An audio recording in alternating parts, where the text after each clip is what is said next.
मोहनपुर नामक गांव में साहिल नाम का एक लड़का अपने माता पिता और दादा दादी के साथ रहा करता था। उसके पिता छगन थे तो एक किसान, पर वह कोई काम नहीं करता। दिन भर इधर उधर करके अपना समय निकालता और उसकी माँ घर के साथ साथ खेतों का भी ध्यान रखती थी। साहिल के दादा दादी बहुत बुजुर्ग हो गए थे, इसलिए कोई काम नहीं कर पाते। एक दिन की बात है, अजी दिन भर सोते रहोगे क्या? उठो और सब्जी लेकर आओ। अभी तक उठे हो कि नहीं? अब उठ भी जा नालायक, दिन भर सोता रहता है, न खेतों की तरफ देखता है न ही घर को संभालता है। पता नहीं क्या होगा इसका। छगन उठकर बैठ जाता है और गुस्से से अपनी माँ को कहता है, तुम्हें क्या करना है माँ? खाओ और पड़ी रहो ना घर पर, फालतू चिल्लाती रहती हो दिन भर। ले सब्जी, ताज़ा ताज़ा सब्जी। ये सब्जी कितने के दिए? 20 रुपये किलो भैया। ठीक है दे दो, ये लो तुम्हारे पैसे। भैया 10 रुपये कम है। अरे पूरे तो दिए हैं। नहीं भैया 10 रुपये कम है। अब तू मेरे से जुबान लड़ाएगा? यह कहकर छगन घर आ जाता है। ये लो सब्जी। पार्वती खाना बनाती है। बहू खाना बना क्या? हाँ माँ जी, मैं अभी खाना लगाती हूँ। पार्वती खाना निकाल ही रही होती है कि छगन आवाज लगाता है, इधर आना तो। जी अभी आई। माँ बाबूजी को पहले खाना दे देती हूँ, फिर जाऊंगी। तुम्हें सुनाई नहीं दिया क्या? कब से आवाज लगा रहा हूँ।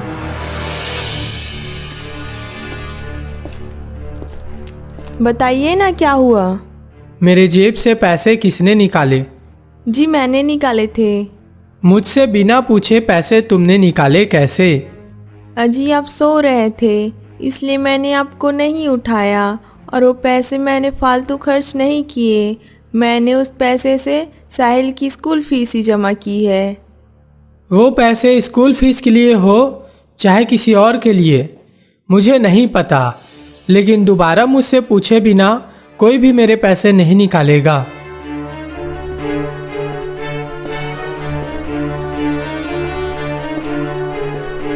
उसकी बात का तुम बुरा मत मानना बेटी। पर मैंने तो कुछ गलत किया ही नहीं है। अपने ही बच्चे की स्कूल फीस के लिए भी अब पूछना पड़ेगा मुझे? वो थोड़ा चिड़चिड़ा स्वभाव का है बेटी। जाओ अब। देख कहती है, आप लोग उन्हें कुछ कहते क्यों नहीं हैं? पार्वती के कहने पर दादाजी सोचने लगते हैं। शाम का समय होता है। घर वाले सब छगन का इंतज़ार कर रहे होते हैं कि कब छगन आए और दादाजी उनसे बात करे। थोड़ी देर बाद छगन हाथ में शराब की बोतल लिए घर पर आता है। छगन बेटा, ये सब क्या है? तेरी जुबान कब से चलने लग गई है बुढ़े? मेरे पैसों से घर में बैठे बैठे खा रहा है और मुझे ही सिखाने चला है। छगन, अपने बाऊजी से कोई ऐसे बात करता है? चुप कर बुढ़िया, ज्यादा बोलोगे तो घर से बाहर निकाल दूंगा। साहिल सब कुछ सुन रहा होता है। अगले दिन साहिल अपने दादा दादी के पास जाता है और कहता है, दादा दादी, आप लोग चिंता मत कीजिए। जब मैं बड़ा हो जाऊंगा ना, तो आप लोगों को कोई परेशानी नहीं होने दूंगा। हाँ मेरे बच्चे, तू जल्दी बड़ा हो जा। छगन अब रोज शराब पीकर आता और घर में आकर झगड़ा करता। पार्वती रोज रोज के झगड़े से तंग आकर आने के बाद, बहुत जोर से प्यास लग रही है, जाइए ना कहीं से पानी लाइए। तुम यहीं रुको, मैं कहीं से पानी लाता हूँ।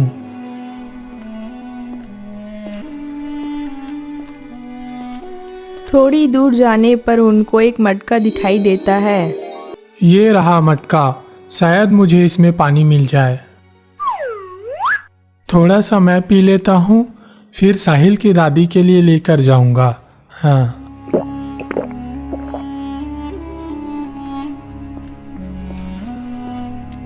ये लो पानी, लो पी लो।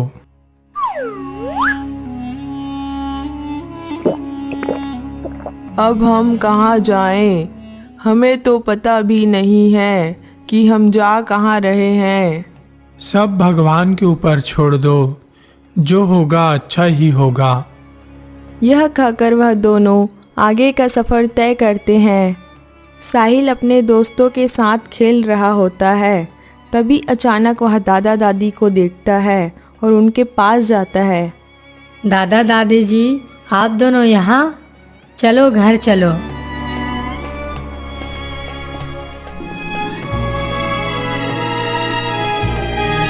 माँ देखो मैं किसको लाया हूँ। माँ बाबूजी, आप दोनों यहाँ? आइए बैठिए। आप दोनों ठीक तो है ना? अब तुम्हें क्या ही बताएं बेटी, तुम्हारे जाने के बाद हमें भी घर से निकाल दिया गया। वो सब आप भूल जाइए। अब आप दोनों यहीं हमारे साथ रहना। ये मेरी नानी का घर है। अब वो इस दुनिया में नहीं रही।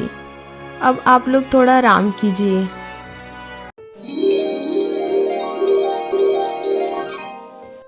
अब साहिल बड़ा हो जाया रहता है। एक दिन वह पूजा के लिए फूल लाने पास के बगीचे में जाता है। वहाँ बहुत सारे लोग फूल तोड़ने आए रहते हैं, लेकिन साहिल की नज़र नैना के ऊपर पड़ता है, जो कि बहुत ही सुंदर दिखती है। साहिल हर रोज़ फूल के बहाने उस बगीचे में जाता और नैना को देखता रहता। लेकिन एक दिन, नैना, मैं तुमसे बहुत प्यार करता हूँ। मैं तुमसे शादी करना चाहता हूँ। क्या तुम मुझसे शादी करोगी? हाँ, मैं तुमसे शादी करूँगी।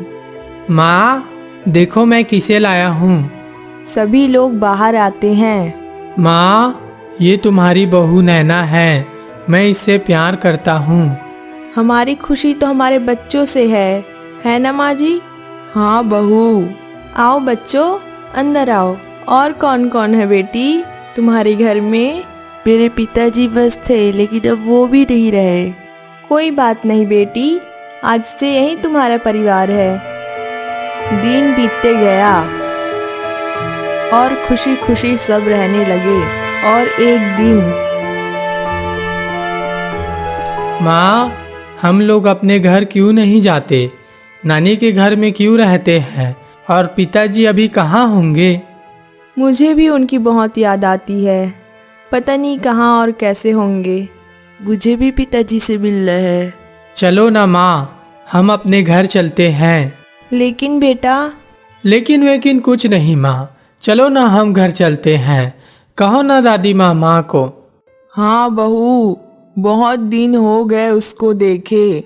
ठीक है, फिर आप सब इतना कह रहे हैं तो चले जाते हैं।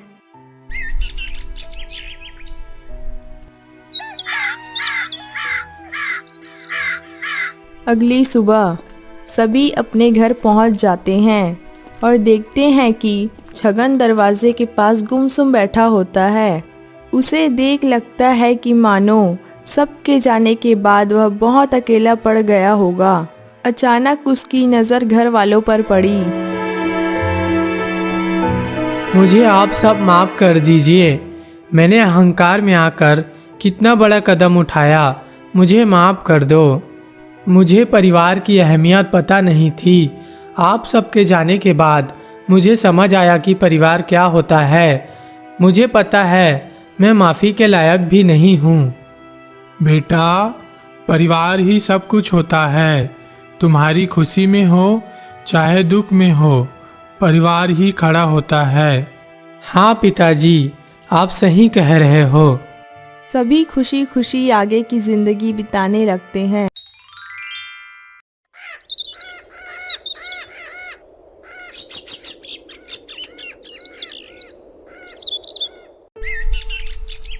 रामपुर नामक गांव में एक छोटा सा परिवार खुशी खुशी रहता था। सुमन अपने माता पिता की इकलौती बेटी थी, लेकिन कुछ समय बीतने के बाद उसके परिवार में एक नन्हा सा बच्चा राजू का जन्म हुआ। लेकिन मानो खुशी उसके घर में टिक नहीं पाई और उसकी माँ चल बसी। नहीं उर्मिला, तुम हमें छोड़कर नहीं जा सकती। हम लोग कैसे रहेंगे तुम्हारे बिना। उठो माँ, उठो। क्या हो गया पिताजी माँ को? बेटी सुमन, तुम्हारी माँ हमें हमेशा के लिए छोड़कर भगवान के पास चली गई बेटी। नहीं माँ, आप हमें ऐसे छोड़कर नहीं जा सकते। कौन मुझे खाना खिलाएगा माँ? कौन मुझे तैयार करेगा माँ? उठो माँ, उठो।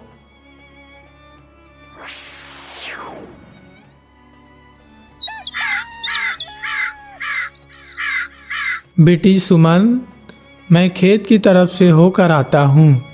तुम अपने भाई का ध्यान रखना बेटी। ठीक है पिताजी।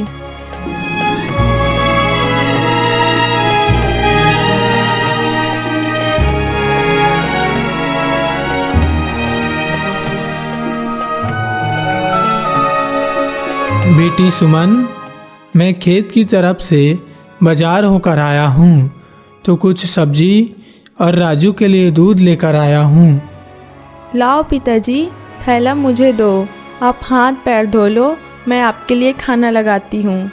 ठीक है बेटी। सुमन अपने पिता के लिए खाना लगाती है और अपने भाई को दूध पिलाकर वह खुद भी खाना खाने बैठ जाती है।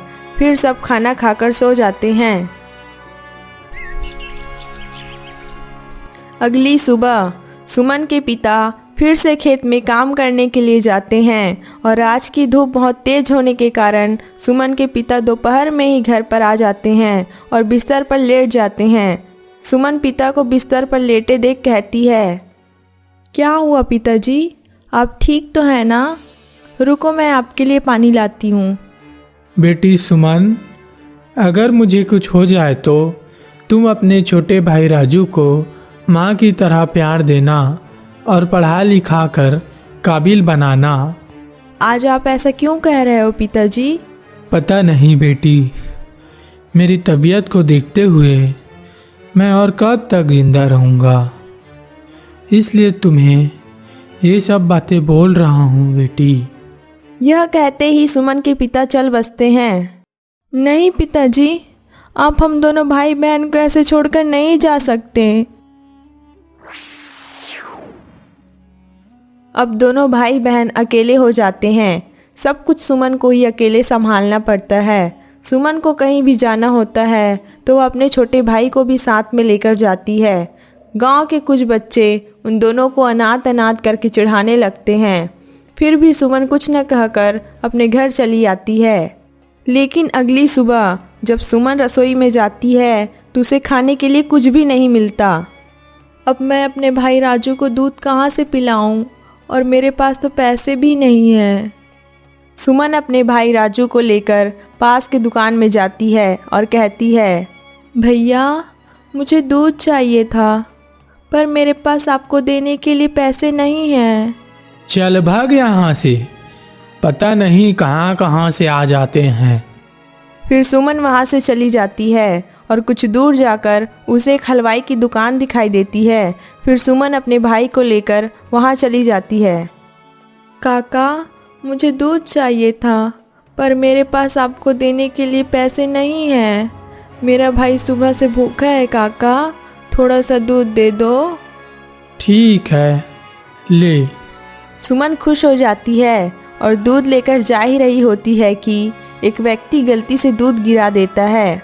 फिर सुमन एक पेड़ के नीचे बैठकर रोने लगती है और अपने आप को कोसने लगती है कि मैं कैसी बहन हूँ, अपने छोटे से भाई को दूध भी नहीं पिला पा रही, पूरे दिन भूखा रखा है। हे भगवान, हमारी कैसी परीक्षा ले रहा है। फिर अचानक सफ़ेद धुआं में एक औरत आती है और कहती है, रो मत बेटी, मैं हमेशा तेरे साथ हूँ, तू चिंता मत कर, सब ठीक हो जाएगा। तू मेरी बहादुर बेटी है ना माँ। फिर सुमन अपने छोटे भाई को दूध पिलाकर वह खुद भी दूध पी लेती है और घर चली जाती है। फिर घर आकर दोनों सो जाते हैं।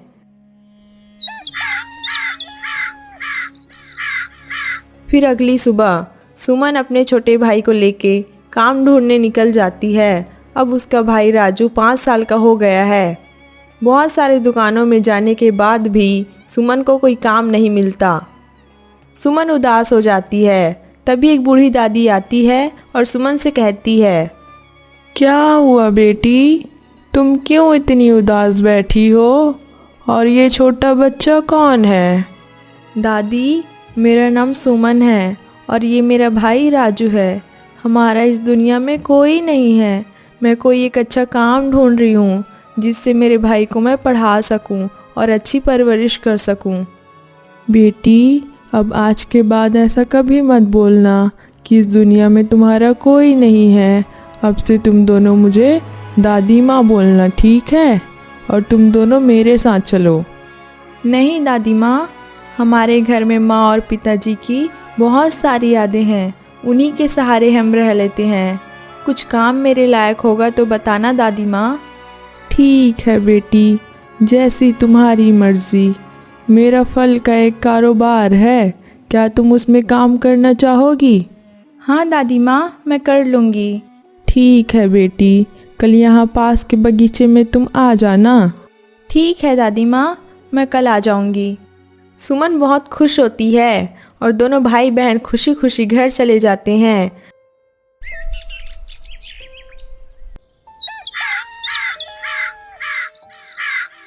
अगली सुबह राजू और सुमन बगीचे में पहुंचकर देखते हैं कि वहां तो अनेकों प्रकार के फल लगे होते हैं। दोनों बहुत खुश हो जाते हैं।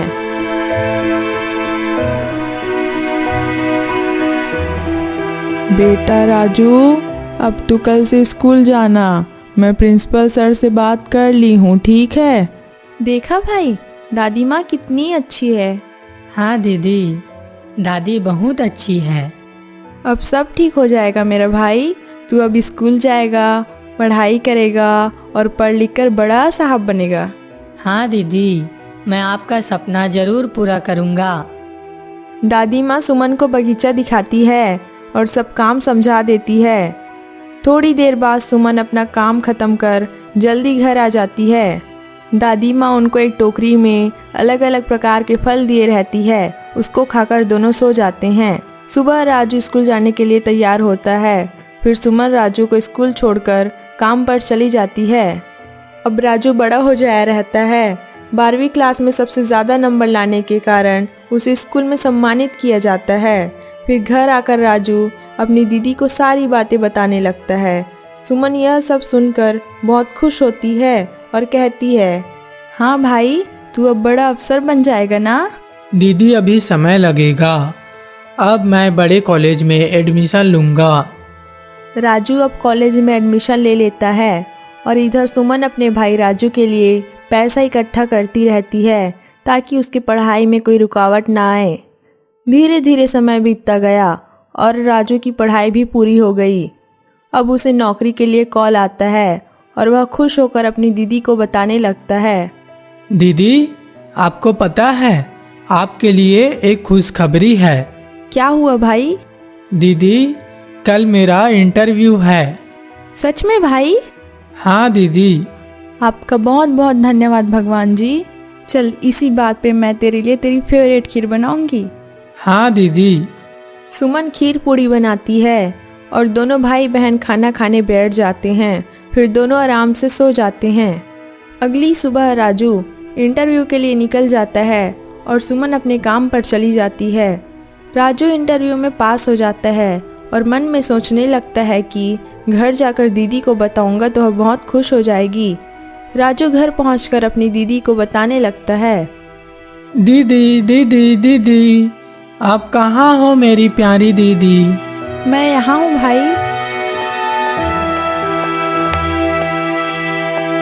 लो दीदी, मिठाई खाओ। आपके आशीर्वाद के कारण मैं आज कहाँ से कहाँ पहुँच गया। मेरा तो बस यही सपना था कि तू एक दिन बड़ा अफसर बने मेरा भाई। आज आप दोनों होते तो और भी अच्छा लगता माँ पिताजी। हमारा राजू बड़ा अफसर बन गया है। दोनों भाई बहन अपने माता पिता का आशीर्वाद लेते हैं और आगे की ज़िंदगी खुशी खुशी बिताने लगते हैं।